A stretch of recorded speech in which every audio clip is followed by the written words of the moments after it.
د ډیورنډ کرښې کړکېچ او د طالبانو دفاع وزیر ملا محمد یعقوب مجاهد د افغان تار شو کولو اعلان. د احساساتو او واقعیت ترمنځ د سیمې په حساسو جغرافیایي نقطو کې کله ناکله داسې پیښې رامنځته کېږي چې د خلکو پام ځان ته رااړوي. د ډیورنډ کرښه چې له اوږدې مودې راهیسې پرې نښته روانه ده او ورسره د طالبانو دفاع وزیر ملا محمد یعقوب مجاهد له لوري د افغان تار شو کولو اعلان شوی دی.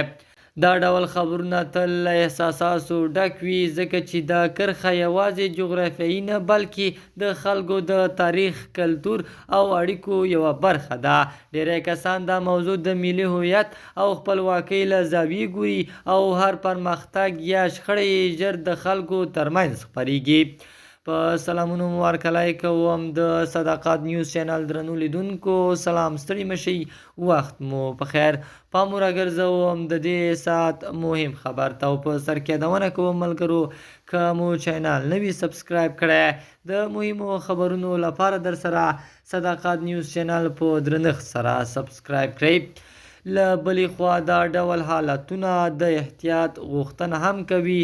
هر ډول کړکېچ کولی شي د سیمې پر ثبات اغیزه وکړي او د عادي خلکو پر ژوند مستقیم تاثیر ولري. له همدې امله ډیر خلک هیله لري چې داسې موضوعات حل د خبرو او تفاهم له لارې وموندل شي. د طالبانو دفاع وزیر ملا محمد یعقوب مجاهد د دې کیسې په چوکاټ کې داسې انځور شوی چې د خپلې خاورې په اړه ټینګ دریځ لري، خو په عین وخت کې دا هم مهمه ده چې د هر ډول پریکړې پایلې په دقت وکتل شي. په پای کې دا پیغام څرګندېږي د ملي احساساتو درناوی مهم دی، خو د سولې، ثبات او د خلکو د هوساینې ساتل تر هر څه وړاندې ارزښت لري.